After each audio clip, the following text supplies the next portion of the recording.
আজকে আমি সাহাবাদের জীবনী থেকে কিছু কথা আপনাদের সাথে শেয়ার করব, কারণ সাহাবারা হচ্ছে আমাদের ইন্সপাইরেশন। দে আর আওয়ার ইন্সপাইরেশন, দে আর আওয়ার মোটিভেশন। তারাই আমাদের মডেল। শাহরুখ খান আমাদের মডেল নয়, সালমান খান আমাদের মডেল নয়, ঋত্বিক রোশন আমাদের মডেল নয়, নায়ক নায়িকা গায়ক গায়িকা কোন সেলিব্রিটি আমাদের মডেল নয়। আমাদের মডেল হচ্ছে বিশ্বনবী। চিল্লায় বলেন ঠিক কিনা? আমাদের মডেল হচ্ছে বিশ্বনবী সাল্লাল্লাহু আলাইহি ওয়াসাল্লামের সাহাবারা। আল্লাহর হাবিব সাল্লাল্লাহু আলাইহি ওয়াসাল্লাম বলেছেন, তোমরা যদি উহুদ পাহাড় সমপরিমাণ স্বর্ণ যদি আল্লাহর রাস্তায় দান করে দাও, আমার সাহাবারা যে এক মুঠ দান করেছিল ওই এক মুঠ দানের সমান হবে না। এজন্য খবরদার, লা তাসুব্বু আসহাবি, আমার সাহাবাদেরকে গালি দিও না, কারণ আমার সাহাবাদের যুগ হচ্ছে শ্রেষ্ঠ যুগ। খায়রুল কুরুনি কারনি সুম্মা আল্লাযীনা ইয়ালুনাহুম, সবচেয়ে শ্রেষ্ঠ যুগ সাহাবাদের যুগ, তাবেঈদের যুগ, আমার নবীর যুগ। আমার নবীর যুগ সবচাইতে শ্রেষ্ঠ যুগ, সাহাবাদের যুগ সবচাইতে শ্রেষ্ঠ যুগ, তাবেঈদের যুগ সবচাইতে শ্রেষ্ঠ যুগ। নাকি এখন যে বিজ্ঞানের উৎকর্ষতার যুগ, আমাদের রকেট আছে, রকেট লঞ্চার আছে, ব্যালিস্টিক ক্ষেপণাস্ত্র আছে, আমরা বঙ্গবন্ধু স্যাটেলাইট আকাশে পাঠিয়েছি, গোটা বিশ্বকে আমরা চোখ ধাঁধানো অনেক কিছু দিয়েছি। তাই বলে কি আমাদের যুগ শ্রেষ্ঠ যুগ? কথা বলেন। খায়রুল কুরুনি কারনি, আল্লাহর হাবিব সাল্লাল্লাহু আলাইহি ওয়াসাল্লাম বললেন আমার যুগ শ্রেষ্ঠ যুগ। সুম্মাল্লাযীনা ইয়ালুনাহুম, এরপর আমার সাহাবীদের যুগ শ্রেষ্ঠ যুগ।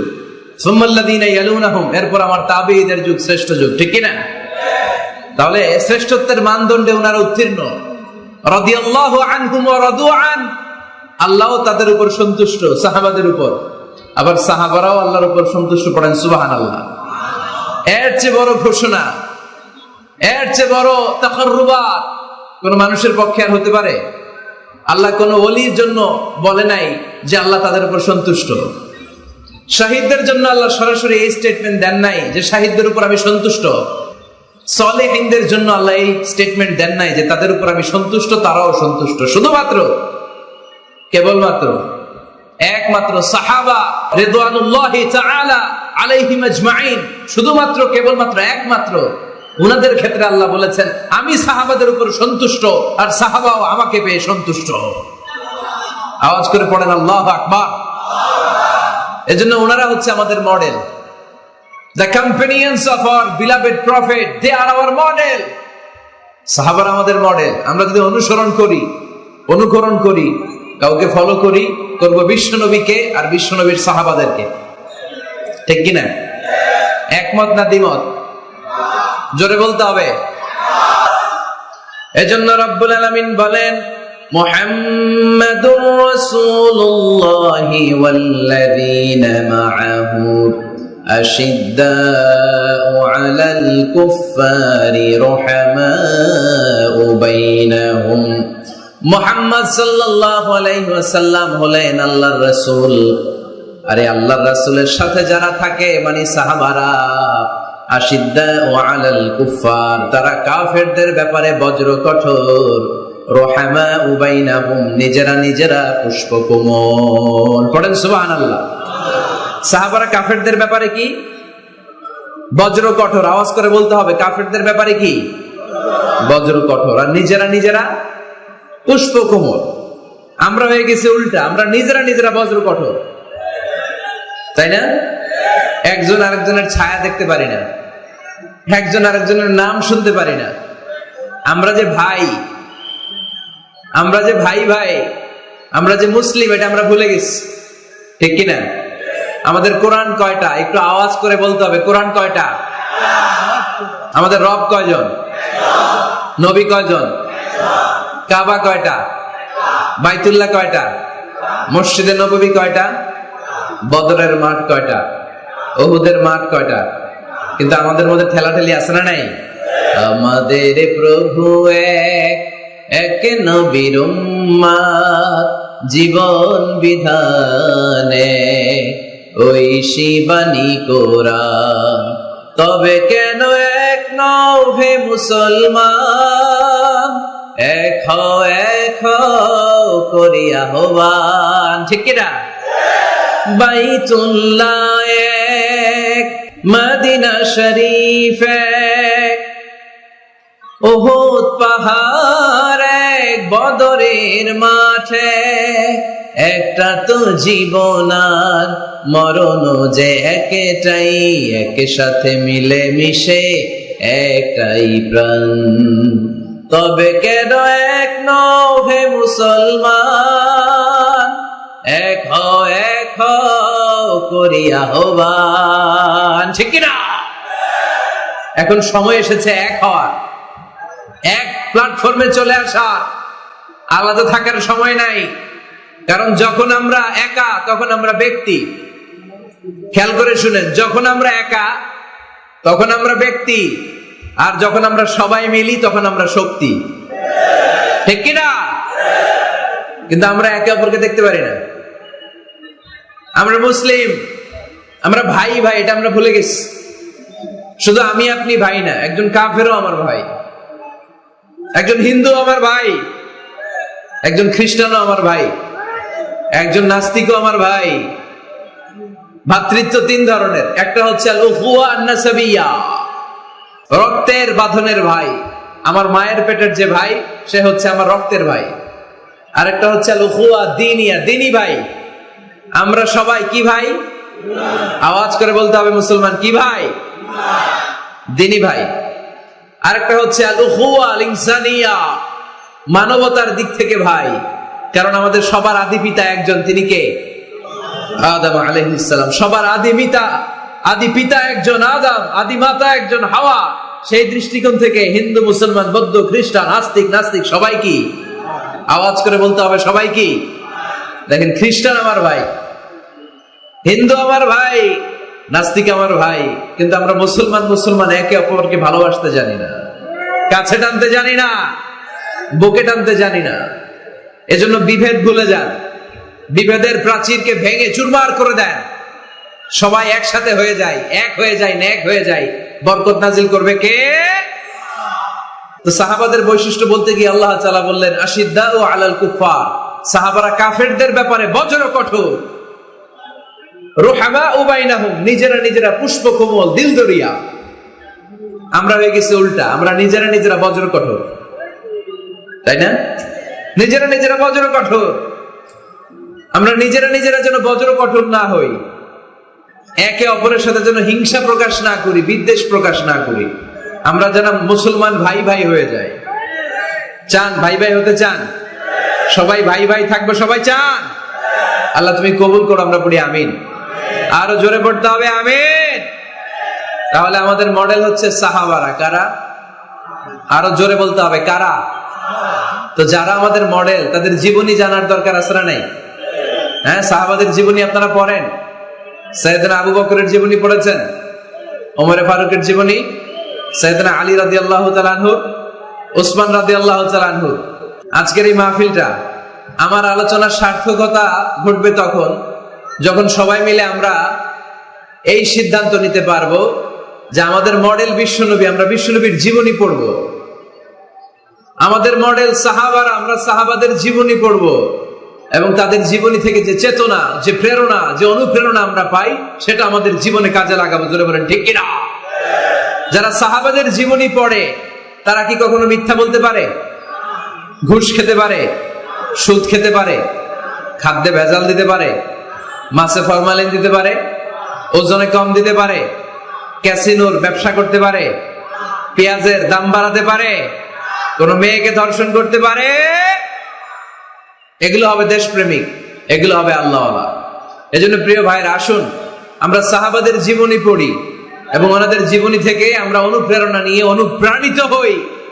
আজকে আমরা সাইয়েদনা ওমর ফারুকের জীবনী থেকে কিছু শিক্ষা আমাদের নিজেদের জন্য নিয়ে আমরা বাড়িতে ফিরবো ইনশাআল্লাহ। অল্প কয়েকজন বলছে, আরো জোরে বলতে হবে ইনশাআল্লাহ।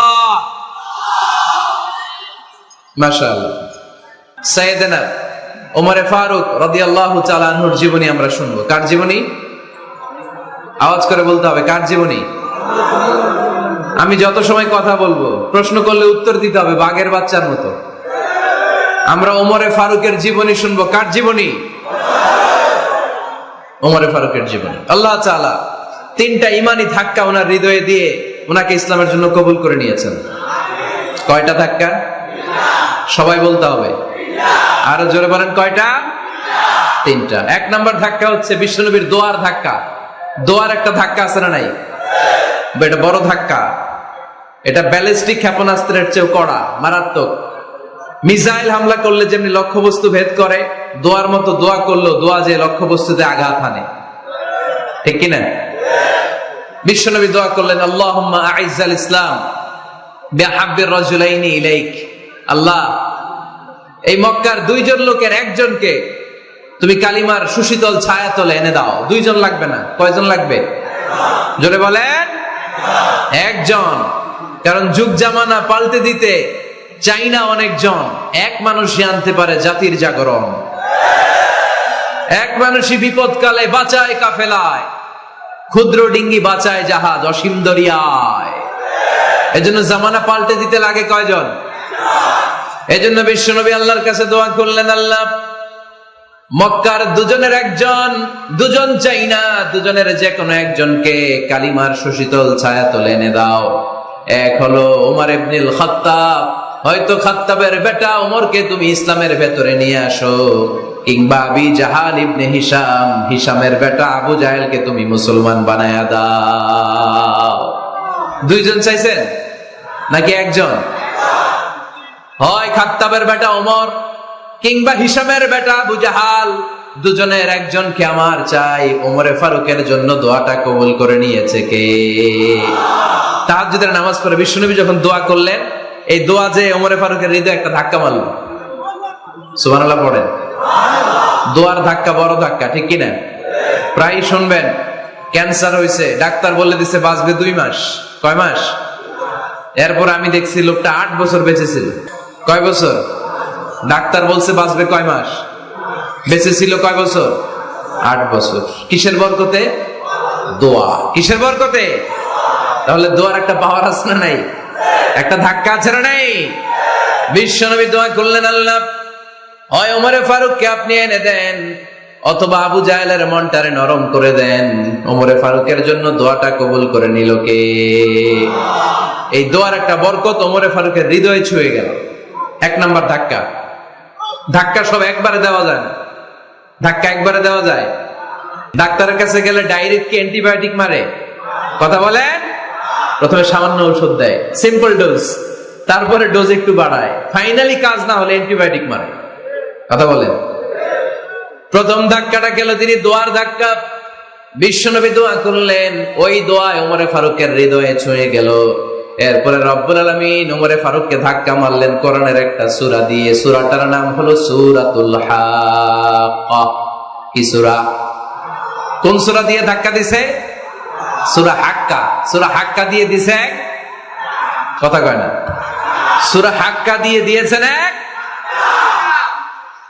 আল হাক্কাতু মাল হাক্কা ওয়া মা আদরাকা মাল হাক্কা। সূরা হাক্কা দিয়ে আল্লাহ একটা ধাক্কা মারলেন। ওই যে দোয়া করলেন বিশ্বনবী, দোয়ার পর সাইয়েদনা ওমর ফারুকের হৃদয়ের মধ্যে উথাল পাথাল শুরু হয়ে গেল। সব সময় লুকিয়ে লুকিয়ে বিশ্বনবীরে ফলো করে। বিশ্বনবী ডানে গেলে ওমরে ফারুক ডানে যায়, বিশ্বনবী বায়ে গেলে ওমরে ফারুক বায়ে যায়। বিশ্বনবী রাত্রিবেলা নামাজ পড়লে ওমরে ফারুক পেছনে লুকিয়ে লুকিয়ে বিশ্বনবীর কোরআন শুনে। বিশ্বনবী মসজিদুল হারামের পাশে দাঁড়িয়ে রাতের এশার সালাত আদায় করছিলেন। ওই টাইমে বিশ্বনবী সূরাতুল হাক্কা তেলাওয়াত করছিলেন। কোন সূরা? সূরাতুল হাক্কা বিশ্বনবী তেলাওয়াত করছেন। ওমরে ফারুক মন্ত্রমুগ্ধ হয়ে বিশ্বনবীর কণ্ঠের তেলাওয়াত শুনে। বিশ্বনবীর তেলাওয়াতের কণ্ঠ আমাদের কণ্ঠের মতো নাকি? বিশ্বনবীর কণ্ঠ কারি বাসাদের কণ্ঠের মতো? আহমদ বিন ইউসুফের কণ্ঠের মতো? আমার নবীর কণ্ঠের সুরের ঝংকারের সাথে পৃথিবীর কোন কারি সাহেবের তুলনা চলবে? কত মধুর, কত সুন্দর, কত অসাধারণ তেলাওয়াত করতেন আমার বিশ্বনবী। একবার তেলাওয়াত শুনলে পাগল না হয়ে কেউ থাকতে পারত না। বিশ্বনবী ওমরে ফারুককে দেখেন নাই। ওমরে ফারুক লুকিয়ে লুকিয়ে বিশ্বনবীরে ফলো করে। বিশ্বনবী এশার সালাতে সূরা হাক্কা তেলাওয়াত করতে আরম্ভ করলেন। তেলাওয়াত করতে করতে করতে করতে বিশ্বনবী সামনের দিকে যেতে লাগলেন। বিশ্বনবীর চমৎকার কণ্ঠের তেলাওয়াত শুনে ওমরে ফারুক মুগ্ধ হতে লাগলো। ওমরে ফারুক অবাক, কিরে এত সুন্দর শব্দের গাঁথনি, এত সুন্দর বাক্য, এত সুন্দর অন্তমিল, এত সুন্দর কথা, এটা কবিতার মতো লাগে, মনে হয় মোহাম্মদ কবি হয়ে গেছে। কি হয়ে গেছে সবাই বলেন? মনে হয় মোহাম্মদ কবি হয়ে গেছে, কাব্য প্রতিভা দিয়ে নিজেই কবিতা বানাইছে। ওমরে ফারুক যখন মনে মনে ভাবলেন এগুলো মনে হয় মোহাম্মদ কবিতা পড়ে, মোহাম্মদ মনে হয় কবি হয়ে গিয়েছে। ইন দা মিন টাইম বিশ্বনবী তেলাওয়াত করছিলেন সূরা হাক্কা থেকে, ওয়ামা হুয়া বিকাউলি শাইরিন কলিলাম মা তুমিনুন। এই আয়াতের অর্থ হলো এটা কোনো কবির বানানো কবিতা নয়, তোমরা অল্প সংখ্যক লোকই এই কোরআনের উপরে ঈমান আনো। সুবহানাল্লাহ পড়ে। বিশ্বনবী ওমরে ফারুককে দেখছে নাকি? কথা কয় না, দেখেছে না? বিশ্বনবীর মতো তেলাওয়াত করে যাচ্ছে। ওমর ফারুক যখন মনে করলেন কি রে এই কথাগুলো এত সুন্দর, এটা মনে হয় কবিতা। ইন দ্য মিন টাইম বিশ্বনবী যে আয়াতটা তেলাওয়াত করছিলেন, কোইন্সিডেন্টলি দৈবাত মিলে গিয়েছে। ওই আয়াতের অর্থ ছিল এটা কোনো কবির বানানো কবিতা না, খুব অল্প সংখ্যকই তোমরা ঈমান আনো। এবার তো ওমর ফারুক আটকে উঠলেন, ঘটনা কি? আমি মনে মনে ভাবলাম মোহাম্মদ কবি, আর যেটা পড়তেছে এটা কবিতা, কিন্তু মোহাম্মদ আমার দেখেও নাই, কিন্তু বলতেছে এটা কবির বানানো কবিতা না। তাহলে মোহাম্মদ মনে হয় গণক হয়ে গেছে। কার মনে কি চলে না দেখেই বলতে পারে। নাউজুবিল্লাহ পড়বেন না?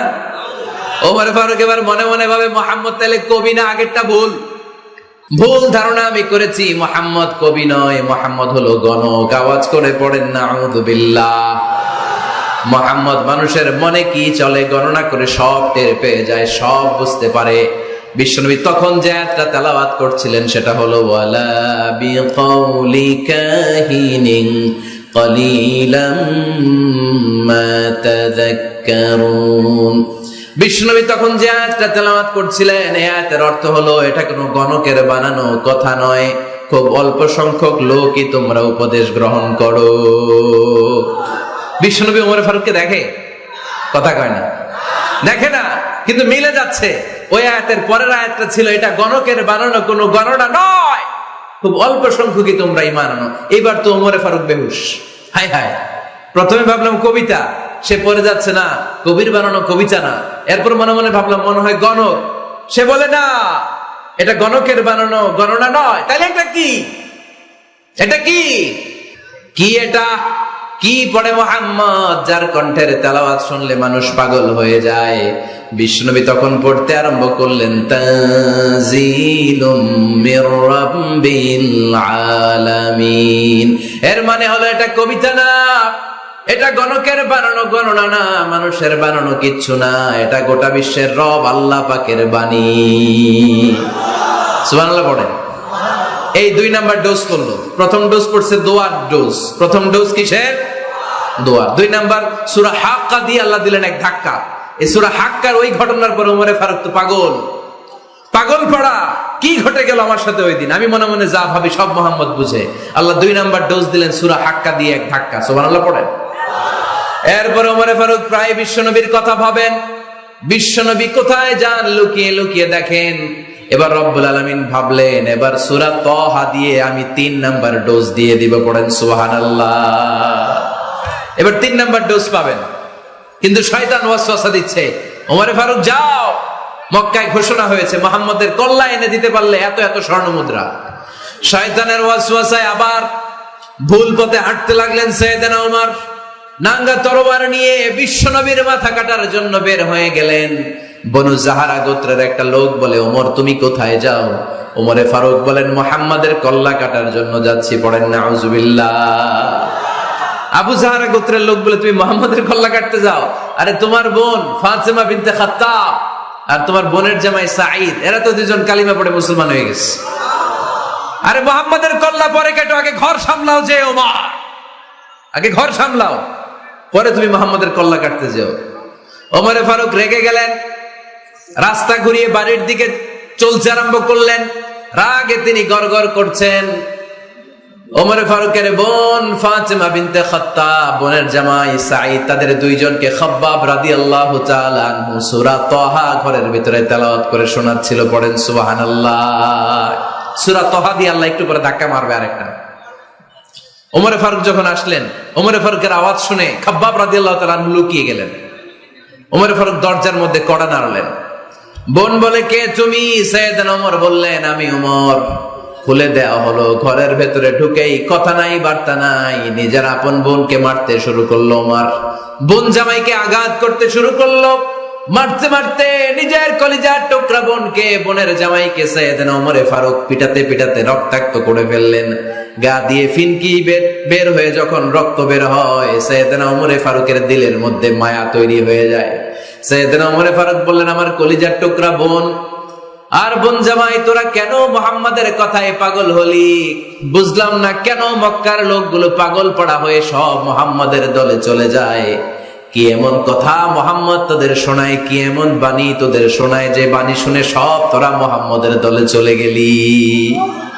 কি আছে মুহাম্মাদের কাছে? কি কি জাদুটা? কি কি জাদু পেলি সেখানে? আমার একটু দেখা। বোন ফাতেমা বলে, না ভাই, ইন্নাকা রিজিস, তুমি নাপাক। লা ইয়ামাসসুহু ইল্লাল মুতাহহারুন, পাক পবিত্র না হয়ে আল্লাহর এই কালামে স্পর্শ করা যায় নাকি? আওয়াজ করে বলেন, স্পর্শ করা যায়? ভাই তুমি গোসল করে আসো, তাহলে তোমার হাতে তুলে দিব, তুমি পড়লেই বুঝতে পারবা কি আছে আল্লাহর এই কোরআনে। সুবহানাল্লাহ পড়েন। সাইয়েদনা ওমর ফারুক গোসল করে আসলেন। বোন এবার সূরা তাহা, চামড়ার মধ্যে সূরাতু তাহার কিছু অংশ লিখে খাব্বাব রাদিয়াল্লাহু তাআলা আনহু লুকিয়েছিলেন ওনার হাত থেকে। সূরা তাহার অংশটা নিয়ে সাইয়েদনা ওমর ফারুকের বোন ওমর ফারুকের হাতে দিয়ে বলল, ভাই তুমি আসার আগে এই অংশটা সবাই মিলে তেলাওয়াত করছিলাম। ওমর ফারুকের হৃদয়টা তখন একেবারে নরম, কারণ আগে ধাক্কা খাইছে কয়টা? জোরে বলতে হবে। প্রথম ধাক্কাটা কিসের? হ্যাঁ, দোয়া। দ্বিতীয়টা হাক্কা, সূরার নাম হাক্কা দিয়ে দিছেন আল্লাহ ধাক্কা। এবার দিবে সূরা তাহার ধাক্কা। ওমর ফারুক হাতে নিলেন। খুব ভালো আরবি জানতেন, চমৎকার আরবির অর্থ বুঝতেন, কারণ আরবি ভাষাভাষী মানুষ। হাতে নিয়ে নজর দেওয়ার পরে ওনার চোখ দিয়ে দাঁড় দাঁড় করে পানি বের হয়ে গেল। ওমর ফারুক আয়াতগুলোর দিকে তাকিয়ে পড়তে আরম্ভ করলেন। তাহা মা আনজালনা আলাইকাল কুরআনা লিতাশকা ইল্লা তাযকিরাতান লিমান ইয়াখশা তানজিলাম মিম্মান খালাকাল আরদা ওয়াস সামাওয়াতিল উলা। পড়েন সুবহানাল্লাহ।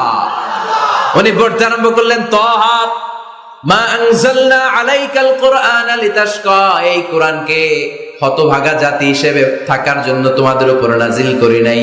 তানজিলাম মিম্মান খালাকাল আরদা ওয়াস সামাওয়াতিল উলা, এটা ওই রবের পক্ষ থেকে, ওই সত্তার পক্ষ থেকে নাজিল হয়েছে যেই রব জমিন তৈরি করেছেন, যেই রব বিশাল সুবিশাল আকাশও তৈরি করেছেন। সুবহানাল্লাহ পড়েন। সূরা তাহার এই চমৎকার অসাধারণ শব্দ গাঁথনি দিয়ে এই আয়াতগুলো যখন পড়তে আরম্ভ করলেন, ওমর ফারুক আর নিজের উপর ব্যালেন্স রাখতে পারলেন না, আর ধরে রাখতে পারলেন না। এবার ডাইরেক্ট অ্যাকশন। এবার কি? এবার কি? 3 নাম্বার ধাক্কা খেয়ে, সূরা তাহার ধাক্কা খেয়ে আর সামলাতে পারলেন না, পাগলের মতো হয়ে গেলেন। বলতে আরম্ভ করলেন, আইনা মুহাম্মদ, মুহাম্মদ কোথায়? সাইয়েদনা খাব্বাব বললেন, বিশ্বনবী সাফা পাহাড়ের পাদদেশে দারুল আরকাম ইবনে আবিল আরকামের ঘরে বসে বসে লুকিয়ে লুকিয়ে কোরআনের দাওয়াত দিচ্ছে। ওমর, তুমি যদি মুহাম্মদ সাল্লাল্লাহু আলাইহি ওয়াসাল্লামের দেখা পেতে চাও, তাড়াতাড়ি দারুল আরকামের ঘরের দিকে ছুটে যাও। ওমর ফারুক তলোয়ার নিয়ে ছুটলেন, পাগলের মতো ছুটলেন, আর ধৈর্য ধারণ করতে পারেন না। বিশ্বনবীর নূরানী চেহারাটা একবার দেখার জন্য পাগলের মতো ছুটতে আরম্ভ করলেন। ওমর ফারুককে দারুল আরকামের কাছে আসতে দেখে বিশ্বনবীর চাচা হামজা ইবনে আব্দুল মুত্তালিব এসে বলে, নবী তাড়াতাড়ি দারুল আরকামের ঘর থেকে আপনি পালিয়ে অন্য কোথাও চলে যান। ওই যে ওমর ইবনে খাত্তাব নাঙ্গা তলোয়ার নিয়ে আপনার উপর আক্রমণ করার জন্য ছুটে আসছে গো নবী। বিশ্বনবী বললেন, ও আমার সাহাবারা, ও আমার চাচা হামজা, সবাই আপনারা সরে যান, ওমররে আসতে দেন, ওমররে বাধা দিয়েন না। কারণ কিছুদিন আগে তাহাজ্জুদের নামাজ পড়ে আমি আল্লাহর কাছে একটা বিশেষ দোয়া করেছি, আমার মন বলছে ওই দোয়াটা আল্লাহ কবুল করতে শুরু করেছে। ওমর ফারুক চলে আসলেন, এসে কোনো কথা নাই, চিৎকার দিয়ে বললেন, আশহাদু আল্লা ইলাহা ইল্লাল্লাহ ওয়া আশহাদু আন্না মুহাম্মাদান আবদুহু ওয়া রাসূলুহু, আমি সাক্ষ্য দিলাম আল্লাহ এক, অদ্বিতীয়, আল্লাহ ছাড়া কোনো ইলাহা নাই, নিশ্চয় আপনি মুহাম্মদ আল্লাহর বান্দা এবং রাসূল। সুবহানাল্লাহ পড়েন। এই কালমা শাহাদাতের ভেতরে আল্লাহর কথা, আমার নবীর কথা ঢুকিয়ে দিয়েছে কে? ঝিনুকের ভেতর লুকিয়ে থাকে যেমন মতি, ঝিনুকের ভেতর লুকিয়ে থাকে যেমন মতি, কালমা শাহাদাতে আছে আল্লাহর জ্যোতি, কালমা শাহাদাতে আছে আল্লাহর জ্যোতি। পড়েন, ঝিনুকের ভেতর লুকিয়ে থাকে যেমন মতি, ঝিনুকের ভেতর লুকিয়ে থাকে যেমন মতি, কালমা শাহাদাতে আছে আল্লাহর জ্যোতি, কালমা শাহাদাতে আছে আল্লাহর জ্যোতি। পড়েন আল্লাহু আকবার। ওই শাহাদাতের জ্যোতি সাইয়েদনা ওমর ফারুকের হৃদয়টারে উজালা করে দিল। দুনিয়ার সব ভয়কে পেছনে ফেলে এক আল্লাহর ভয়কে অন্তরে ধারণ করে আওয়াজ করে বললেন, আশহাদু আল্লা ইলাহা ইল্লাল্লাহু ওয়াহদাহু লা শারীকা লাহু ওয়া আশহাদু আন্না মুহাম্মাদান আবদুহু ওয়া রাসূলুহু। পড়েন সুবহানাল্লাহ। তিনটা ধাক্কা। কয়টা? সবাই বলতে হবে কয়টা? প্রথম ধাক্কাটা দোয়া, দ্বিতীয় ধাক্কা হাক্কা, তৃতীয় ধাক্কা সূরা তাহা। তিনটা ধাক্কার মাধ্যমে সাইয়েদনা ওমর ফারুককে মুসলমানদের লিডার বানায় দিল কে? ওমর ফারুক কালিমা পড়ে মুসলমান হয়ে গেছে। মুসলিম সাহাবাদের মধ্যে আনন্দের বন্যা বয়ে গেল। বিশ্বনবী খুশি হয়ে গেলেন, আল্লাহ শুকরিয়া করলেন, আল্লাহ তুমি আমার দোয়া ফিরিয়ে দাও নাই, আমি বলেছি দুজনের একজনকে চাই, তুমি ওমরে ফারুককে দান করেছো। বলেন আলহামদুলিল্লাহ। এবার ওমরে ফারুক বিশ্বনবীর প্রশ্ন করলেন, নবী আলাসনা আলাল হক, আমি প্রশ্ন করি উত্তর দেন, আমরা কি সত্যের উপর নাই? বিশ্বনবী বললেন, বালা ওমর, আমরা এই সত্যের উপরে আছি। আমাদের কোরআন কি সত্য নয়? বিশ্বনবী বললেন, কোরআনও সত্য। আমাদের রব আল্লাহ কি সত্য নন? বিশ্বনবী বললেন, সত্য। ওমরে ফারুক বললেন, তাহলে ফিমাল ইখতিফা, তাহলে লুকিয়ে লুকিয়ে আর গোপনে দাওয়াতি কাজ কেন? আপনি সত্য নবী, কোরআন সত্য কিতাব, আমার রব আল্লাহ সত্য, আর আমি ওমর কালিমা পড়ে মুসলমান হয়ে গিয়েছি, তাহলে ফিমাল ইখতিফা, আর লুকিয়ে লুকিয়ে কোরআনের দাওয়াত দিবেন কেন? বের হন, মক্কার শহরের মাঝখানে চলে আসেন, চিৎকার করে আমরা আল্লাহর নামের ঘোষণা দেব। বিশ্বনবী ডেকে বললেন, না ওমর, এটা মাক্কি জীবন, ওমর এটা মাক্কি জীবন, এখানে দাওয়াতি কাজ করব লুকিয়ে লুকিয়ে, আস্তে আস্তে। আল্লাহ যখন আমাদেরকে বিজয়ী করে দিবেন, তখন আমরা প্রকাশ্যে দাওয়াত দিলে কোনো সমস্যা নাই। সাইয়েদনা ওমর ফারুক বলেন, না ও নবী, আমার উপর ছেড়ে দেন, আমি দেখবো আপনি আমারে শুধু মক্কার জামিনে একটা মিছিল দেওয়ার অনুমতি দেন। কিসের অনুমতি? আল্লাহর নামের তাকবীর দেওয়ার অনুমতি দেন। বিশ্বনবী বললেন, ঠিক আছে, সাবধানে তাকবীর দিও। ওমর ফারুক তাকবীর দেওয়ার জন্য লোক খুঁজতে আরম্ভ করলেন। মুসলিম 11 জন সাহাবাকে খুঁজে পেলেন। কয়জন? ওমর ফারুক বললেন 11 জনই চলবে। 11 জনকে 2 লাইন করলেন। কয় লাইন? পিছনে 6 জন, সামনে 5 জন। পিছনের লাইনের নেতা বানিয়ে দিলেন বিশ্বনবীর চাচা হামজা ইবনে আব্দুল মুত্তালিবকে। প্রথম লাইনের 5 জনের নেতৃত্ব দিতে আরম্ভ করলেন সাইয়েদনা ওমর ফারুক নিজেই। 2 লাইন তাকবীর দিতে জানলে বেশি মানুষ লাগে না, 10 জন দিয়ে গোটা বিশ্বটারে কাঁপিয়ে দেয়া যায়। 11 জন, 6 আর 5। ওমর ফারুক সামনে দাঁড়ালেন। ওমর ফারুক সামনে দাঁড়িয়ে এবার আল্লাহর নামের স্লোগান দিবেন।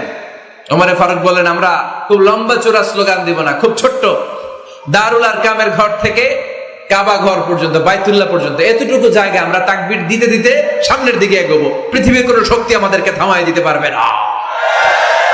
ওমর ফারুক তখন 1 বাক্যের একটা ভাষণ দিলেন। কয় বাক্যের? ওমর ফারুক সামনে দাঁড়িয়ে বললেন, মান আরাদা আন তাসকুলা উম্মু ইয়াতামা ওয়ালাদু তারমিলা যাওজাতুহু ফালিয়াসুদ্দানি। কে আছো?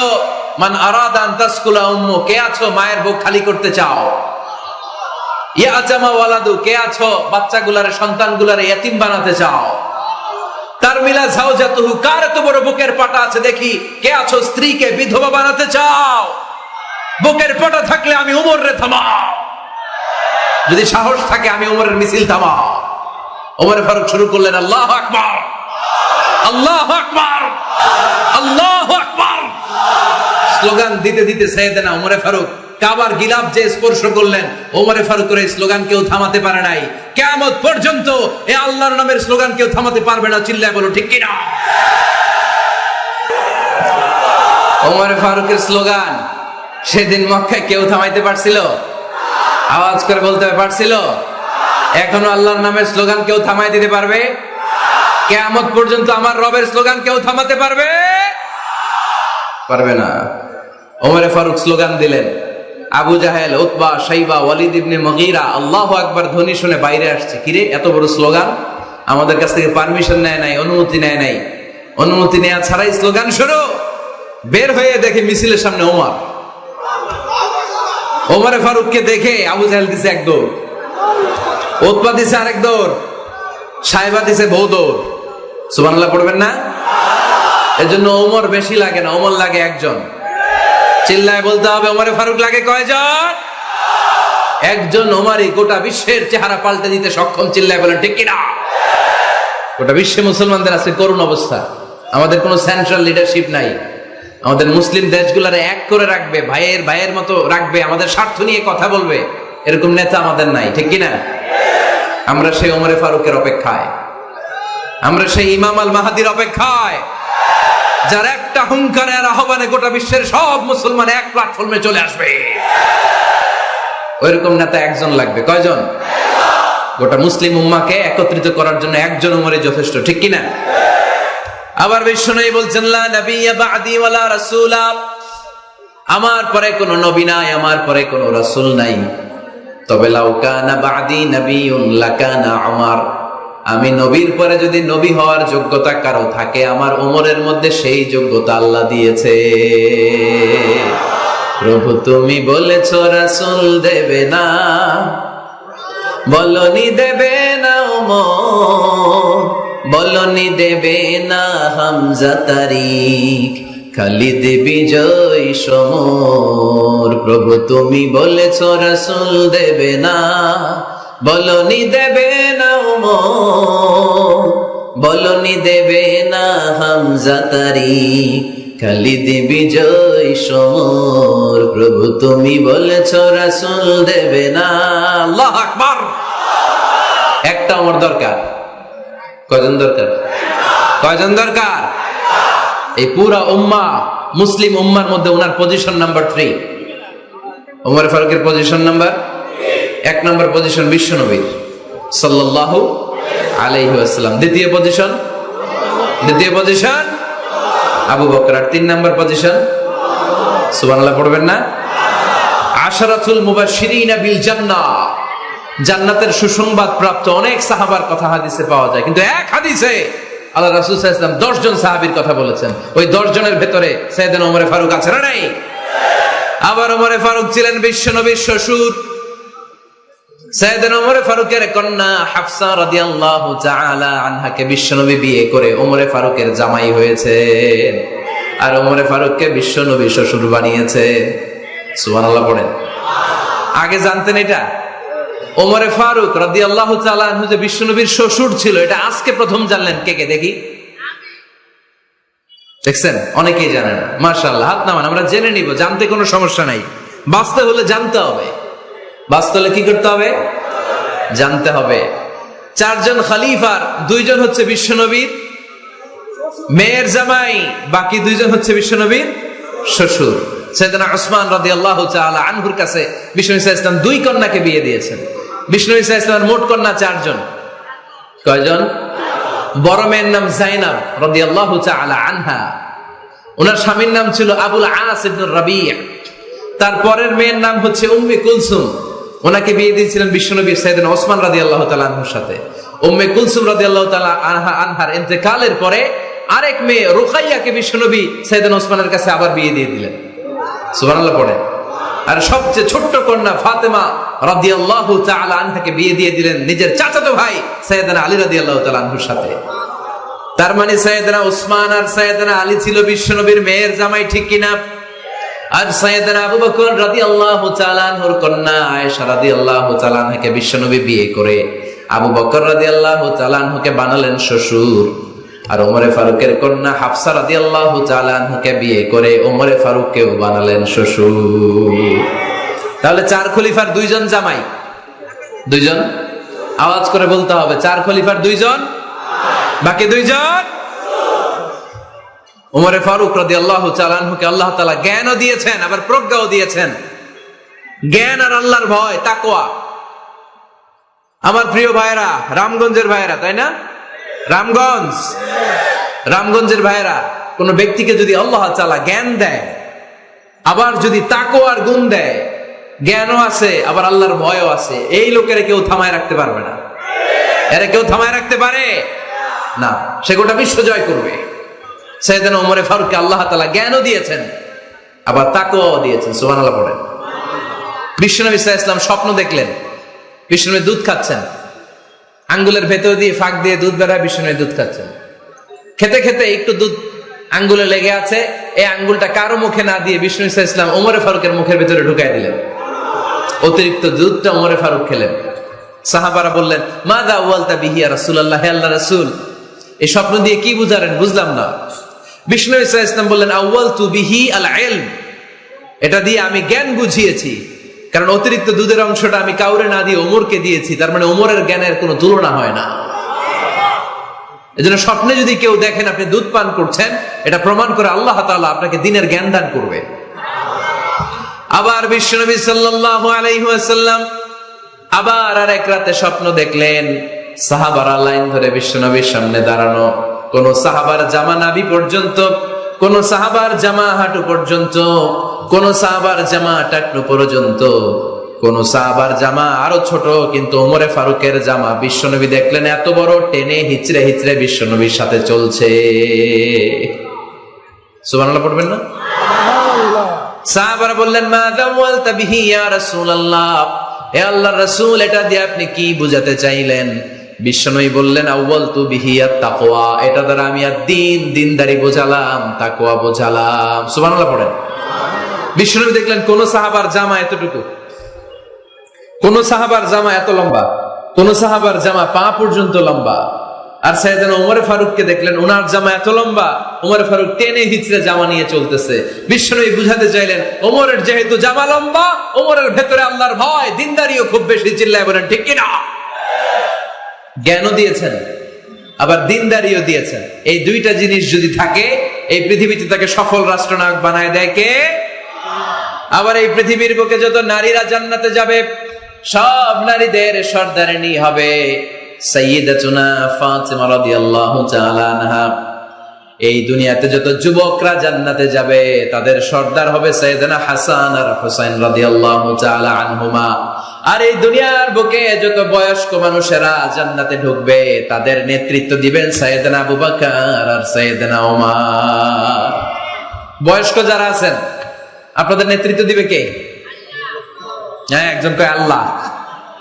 না, আল্লাহ তো তোমার জান্নাত দিবে, তোমার জান্নাতে নিয়ে যাবে কে? সাইয়েদনা আবু বকর, সাইয়েদনা ওমর। আর ইয়াং যারা তোমরা এসেছো, তোমরা যখন জান্নাতে ঢুকবে, তোমাদের লিডারশিপ নিবে কে? হাসান আর হুসাইন রাদিয়াল্লাহু তাআলা আনহুমা। আর নারীরা যারা জান্নাতে প্রবেশ করবে, এই নারীদের নেতৃত্ব দিবে বিশ্বনবীর কলিজার টুকরা, নয়নের পুটুলি সাইয়্যিদাতুনা ফাতিমা রাদিয়াল্লাহু তাআলা আনহা। সুবহানাল্লাহ পড়বেন না?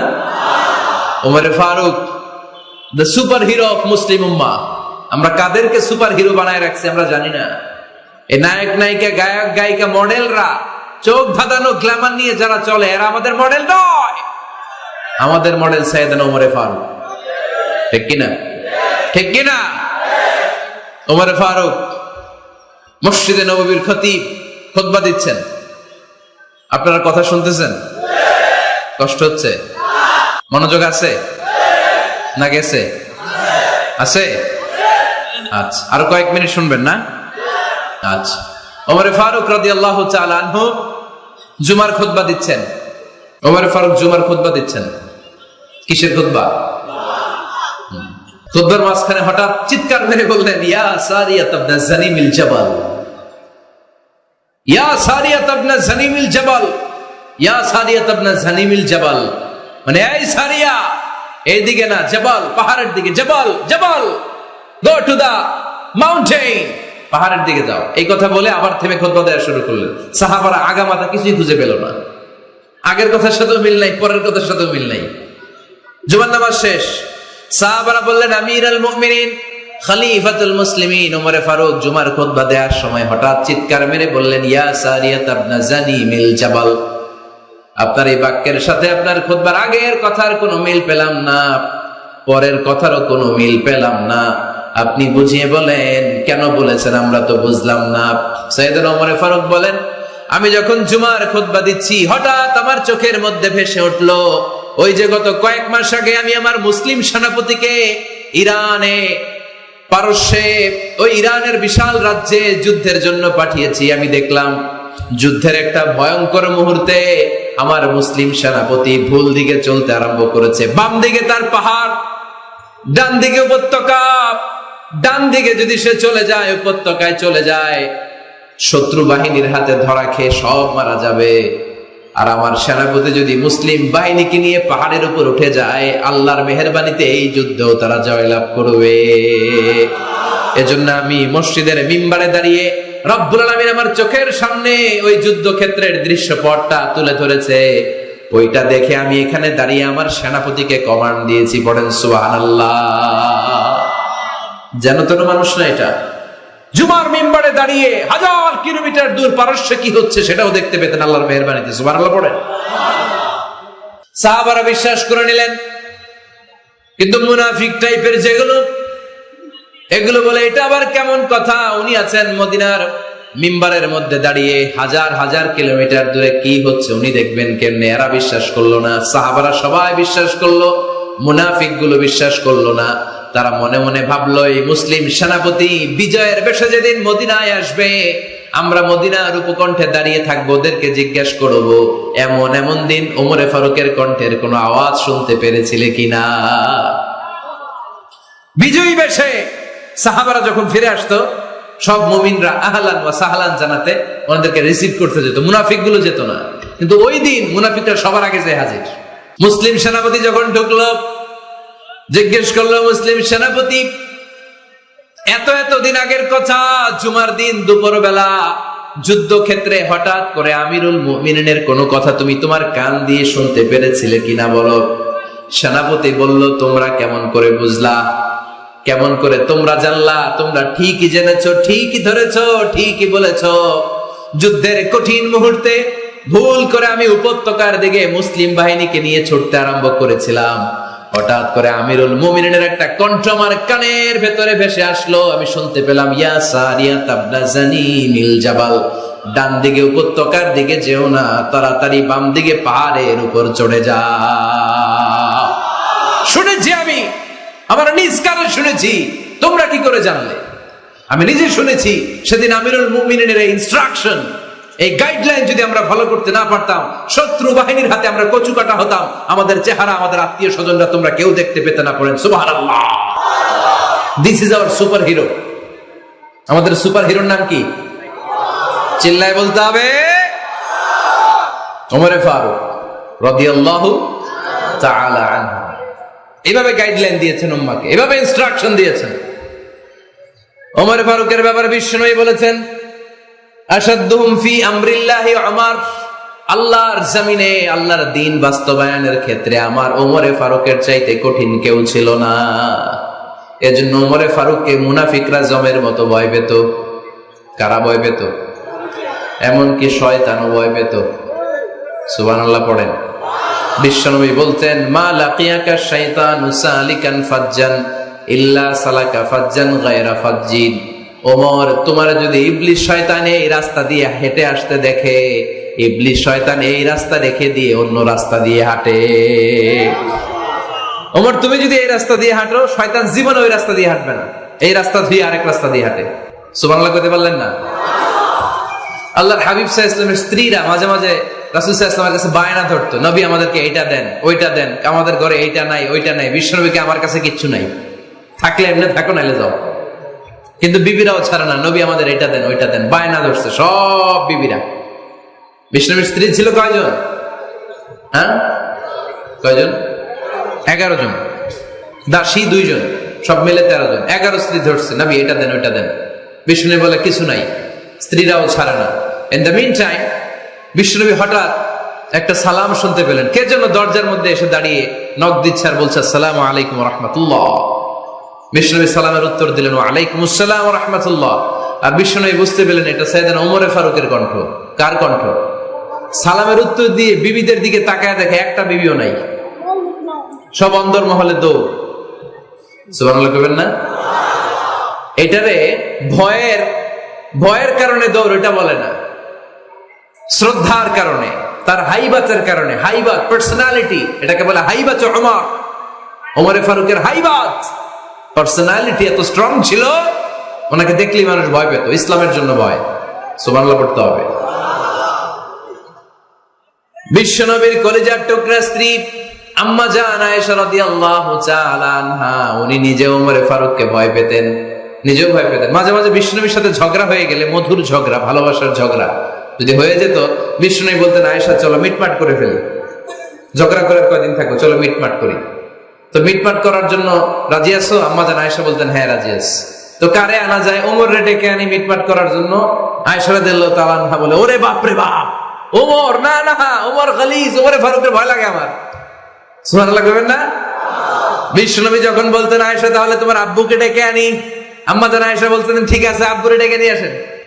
আবু বকর রাদিয়াল্লাহু তাআলা আনহুরে ডেকে নিয়ে আসেন। আমার আব্বুর মতো নরম দিলের মানুষ আমি জীবনে দেখি নাই। আবু বকর রাদিয়াল্লাহু তাআলা আনহু খুব নরম দিলের লোক ছিলেন, তার বিপরীতে ওমরে ফারুক ছিলেন খুব কঠিন মেজাজের। দুইটাই লাগে, কথা কও। নরমও যেমন লাগে, গরমও লাগে।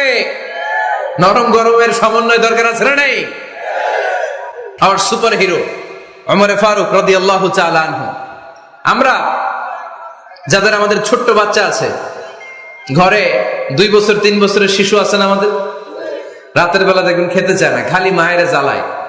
তো মা তখন বলে এই খাও নাইলে ভূত আসবে, ওই যে বিড়াল আসবে, বাঘ আসবে, ভাল্লুক আসবে, এগুলো বলে না? এগুলো বলে ভুলিয়ে বালিয়ে বাচ্চাকে ভয় দেখে খাওয়াতে চায়। লক্ষ্মীপুরে আপনারা কিসের ভয় দেখান? হ্যাঁ, ভূতের। কিসের কিসের? বাঘের, কালা বিলাই,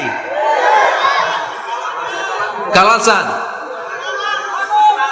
আচ্ছা, তো এই যে বাঘ আসবে, ভাল্লুক আসবে, এই তাড়াতাড়ি খাও, বাঘ আসবে। বাঘের কথা শুনলে বাচ্চারা খেয়ে ফেলে ভয়ে। এই ভূত আসলো, ভূত, তাড়াতাড়ি খা, না খাইলে ভূতে ধরবে তো, খা। সাথে সাথে খায়। মদিনাতে যখন ওমরে ফারুক রাদিয়াল্লাহু তাআলা আনহু মদিনার খলিফা, তখন মদিনার বাচ্চারাও মাদেরকে এরকম জ্বালাতো, খেতে চাইতো না। মায়েরা খাবার নিয়ে বাচ্চাদের পেছনে ঘুরতো। তখন মদিনার মায়েরা বাচ্চাদেরকে বলতো তাড়াতাড়ি খাও, হা হুয়া ইয়াতি উমর, হুয়া উমর, তাড়াতাড়ি খাও, ওই যে ওমর আসতেছে, ওমর আসতেছে শুনলেই বাচ্চারা তাড়াতাড়ি খেয়ে ফেলতো, বাঘের মতো ভয় পেত। চিল্লায় পড়েন আল্লাহু আকবার। মুসলিম ইতিহাসে প্রথম চিফ জাস্টিস আবু বকর রাদিয়াল্লাহু তাআলা আনহু যখন খলিফা, চিফ জাস্টিস বানাই দিয়েছেন ওমরে ফারুককে। সর্বপ্রথম কোরআন সংকলনের পরামর্শ দিয়েছেন সাইয়েদনা ওমরে ফারুক। এই যে কোরআন 114 সূরা 30 পারা, আগে কি এরকম ছিল? কথা কন না কেন? আগে গাছের পাতায় লেখা ছিল, পশুর চামড়ায় লেখা ছিল, ওটের হাড্ডির মধ্যে লেখা ছিল কোরআন। এভাবে যখন হাফেজে কোরআন সাহাবারা শহীদ হতে আরম্ভ করলো, এক যুদ্ধে টানা 70 জন হাফেজে কোরআন সাহাবা নিহত হলেন, শহীদ হলেন। ওমরে ফারুক তখন আবু বকর রাদিয়াল্লাহু তাআলা আনহুর কাছে যেয়ে বললেন, আবু বকর আপনি কোরআন জমা করেন, সব কোরআনের কপিগুলো একসাথে করে এরকম একটা কোরআন করেন। আবু বকর বললেন না, আমার নবী যেটা করেন আমি এটা করতে পারি না। কিন্তু ওমরে ফারুকও ছাড়েন, আর এটা করেন, করলে ভালো হবে, গোটা মুসলিম উম্মাহ উপকৃত হবে। বারবার বারবার বারবার সাইয়েদনা আবু বকর রাদিয়াল্লাহু তাআলা আনহুকে এত জোরাজুরি করতেছিলেন, অবশেষে আবু বকর রাদিয়াল্লাহু তাআলা আনহু বললেন, ওমরে ফারুকের জোরাজুরিতে এই কাজের জন্য আল্লাহ তাআলা আমার হৃদয়টারে খুলে দিলেন। আল্লাহ আমার হৃদয়ের ভিতরে ইলহাম করে দিলেন। আর আল্লাহ বুঝাতে চাইলেন, আবু বকর ওমরের কথাই শোনো, ওমর যেটা বলে তেমনটাই করো। কারণ ওমরে ফারুককে বলা হয় মুহাদ্দিস। কি বলে? সবাই বলেন কি বলে? মুহাদ্দিস না মিয়া? মুহাদ্দিস মানে যে হাদিস বিশারদ, আর মুহাদ্দাস মানে যার মুখ থেকে আল্লাহর কথাগুলো বেরোয়। আল্লাহ কি বলতে চায়, আল্লাহ তাআলা ওই কথাগুলো, ওই ভাবনাগুলো ওই লোকের মুখ দিয়ে বের করে দেয়। জোরে বলেন সুবহানাল্লাহ। বিশ্বনবী বললেন লিকুল্লি উম্মাতিন মুহাদ্দাস, সব উম্মতের মধ্যে আল্লাহ তাআলা একজন করে মুহাদ্দাস পাঠায়। আমার উম্মতের মধ্যে মুহাদ্দাস লোকটার নাম হলো ওমর।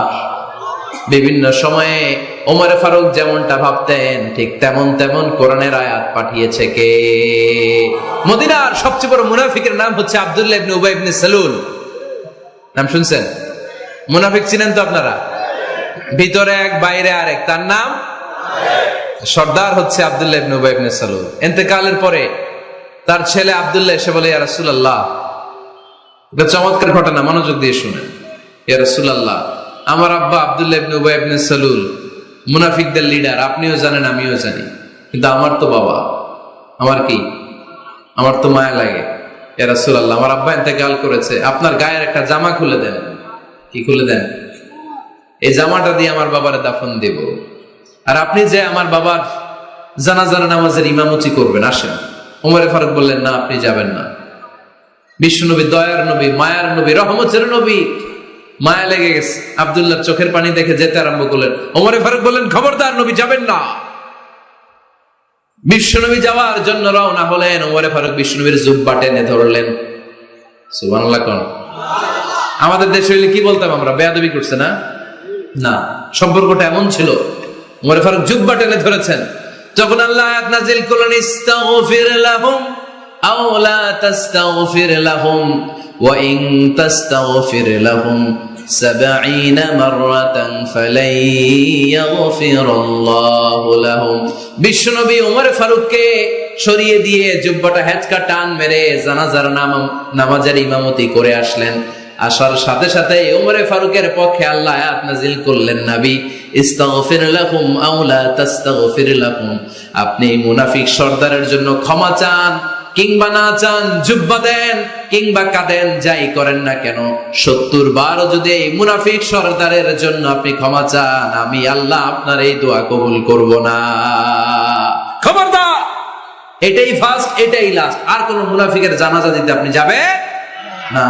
ওমর ফারুকের পক্ষে কোরআনের আয়াত নাযিল করেছে কে? ওইরকম ওমর আমাদের কয়টা লাগবে? চিল্লায় বলতে হবে কয়টা? কারণ সাইয়েদনা ওমর ফারুক আমাদের অনুপ্রেরণা, সাইয়েদনা আবু বকর আমাদের অনুপ্রেরণা, হামজা আমাদের অনুপ্রেরণা, সাইয়েদনা বেলাল ইবনে রাবাহ আমাদের অনুপ্রেরণা। নায়ক নায়িকা, গায়ক গায়িকা আমাদের অনুপ্রেরণা নয়। এজন্য আমরা সাহাবীদের জীবনী পড়ব। রাজি আছেন? আওয়াজ করে বলেন আল্লাহ, আরো জোরে বলেন আল্লাহ। নবীর সাহাবারা আমাদের মডেল, আমরা যেন সাহাবাদের দেখানো পথে মতে থাকতে পারি, চলতে পারি, আমল করতে পারি, সমাজটারে পরিবর্তন করতে পারি। তুমি তৌফিক দাও, আমিন। আরো জোরে পড়ি আমিন। আমরা যখন সাহাবাদের জীবনী পড়ি, ওমর ফারুকের জীবনীতে এরকম অসাধারণ অনেক অনুপ্রেরণা আপনি খুঁজে পাবেন। সাইয়েদনা আবু বকরের জীবনী থেকে অনেক অনুপ্রেরণা আপনি খুঁজে পাবেন। এগুলো আপনার ঈমানকে চাঙ্গা করবে, আল্লাহর পথে অটুট থাকতে আপনাকে সহায়তা করবে। রাজি আছেন তো সবাই?